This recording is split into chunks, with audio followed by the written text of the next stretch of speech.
दिलेलाच नाही। हां, तर यांची आयब्रो नॅचरलीच पातळ आहे। हां, इथं त्यांची आयब्रो इथं एकदम विरळ आहे। त्यानंतर इथं लंबीला पण कमी आहे। या आयब्रोला पॉईंट आहे आणि या आयब्रोला पॉईंट खूप कमी आहे। तर आपल्याला दोन्ही आयब्रो इक्वल करायचे। म्हणजे सगळ्यांचेच आयब्रो कशा असतात, एक आयब्रो खूप छान असते, तर डावी आयब्रो सगळ्यांचीच ब्रॉड असते, केस हेअर ग्रोथ झालेली असते, वाढलेली असते। आणि त्याच्या यानी उजवी आयब्रो पातळ असते आणि केस पण कमी असतात।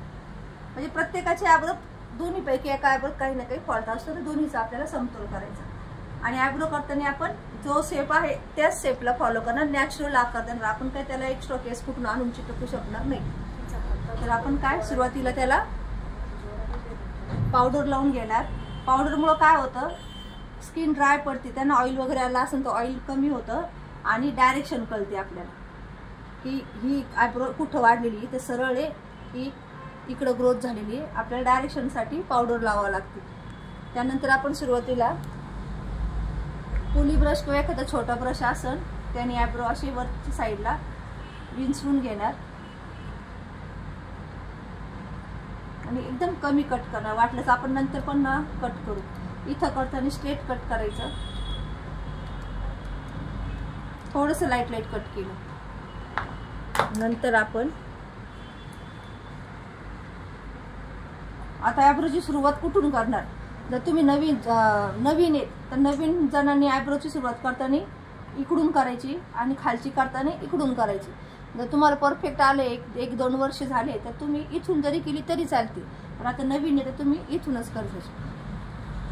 आयब्रो इथं क्रॉस धरणार मी,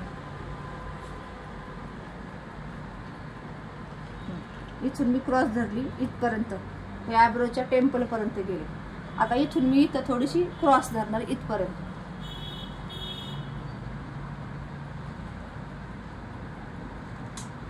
दिसतोय पॉइंट, एक मी मार्किंग करून घेतली फक्त। त्यानंतर इथं करताना तुम्ही इथं खूप कमी प्रमाणात केस आहेत, त्यामुळे इथं जास्त आपल्याला केस काढायची नाही।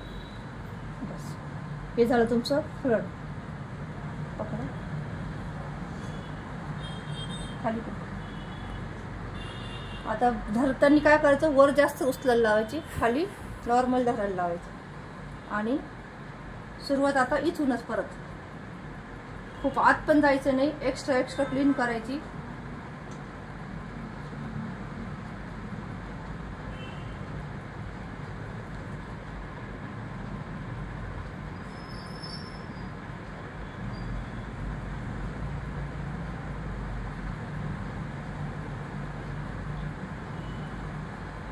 एक्स्ट्रा क्लीन केलंय फक्त मी।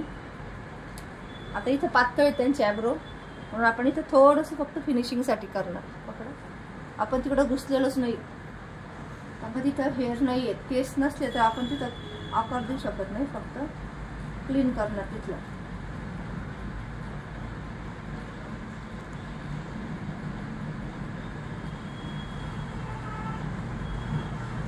आता इथं पण त्यांना केस नाही, इथं पण फक्त क्लीन करणार। आजूबाजूची केस काढले म्हणजे आयब्रो कशी क्लीन दिसते।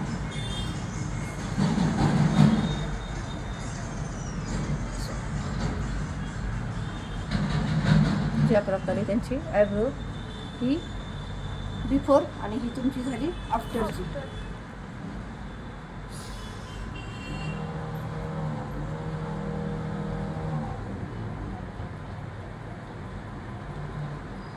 आता इकडून करणार तशीच।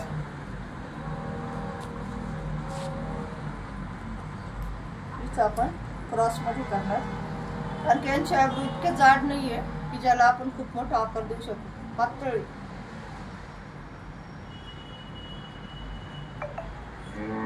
आणि जेव्हा पण तुम्ही फर्स्ट टाइम आयब्रो करता तर कोणाचे पण आयब्रो ब्रॉडच ठेवायचे। फर्स्ट टाइम जे करतात त्यांचे आयब्रो, जर फर्स्ट टाइम तुम्ही बारीक केला तर बारीक शेप पडणार आणि आतमधले केस वाढायला वेळ लागतो। समजा इथले साईडचे केस जर तुमचे समजा 2-3 महिन्यात वाढत असेल किंवा 2 महिन्यात, तर इथला जर कट झाला एखादा केस, तर हा केस वाढायला तुम्हाला 1 वर्ष लागतं। म्हणून आयब्रो तुम्हाला साईडला मध्ये कधी घुसायचं नाही, साईडलाच करायचं।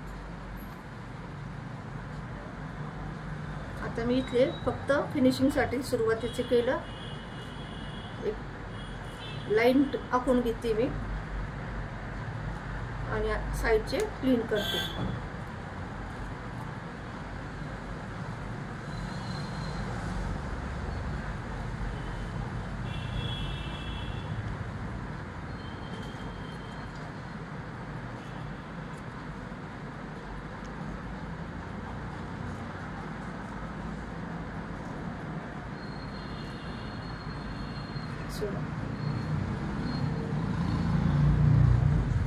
स्किन खाली ओढ. फोरहेड घेताना दोन्ही साईडची स्किन खाली ओढून धरायला लावायची. हा, आणि स्किन टाईट झाली म्हणजे आपल्याला फास्ट मुवमेंट करता येते. जर स्किन लूज पडली तर कट व्हायची भीती राहते.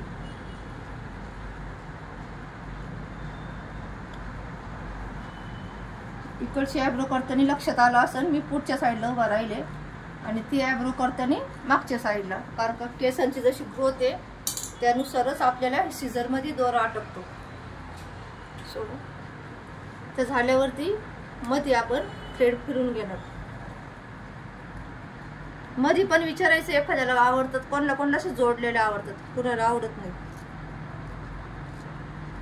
पण ऍटलिस्ट इथं जर टिकली लावतो आपण इथं तर क्लीन करायचंच.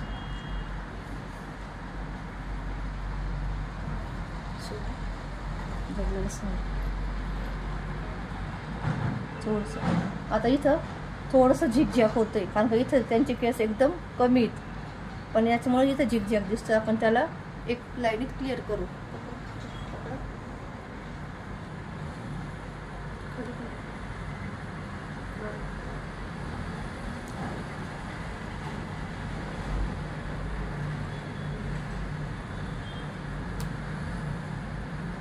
दोरा तुटला तर आपल्याला पुन्हा नवीन दोरा तिथून ओढायचा. आणि जर दोरा नाही तुटला, ॲब्रो करून झाली, तर आपल्याला हा दोरा इथून तोडून फेकायचा, म्हणजे आपला हायजीन मेंटेन होतो. किंवा तो दोरा तसाच गुंडळून नाही ठेवायचा. जेव्हा पण तुम्ही दोरावर घरी प्रॅक्टिस करता किंवा ॲब्रो करता तेव्हा इथून दोरा तुटलाच पाहिजे. नाही तुटला सपोज तुमची ॲब्रो करून झाली तर तुम्ही इथून तोडायचं, परत तोच दोरा तोंडात नाही घालायचा.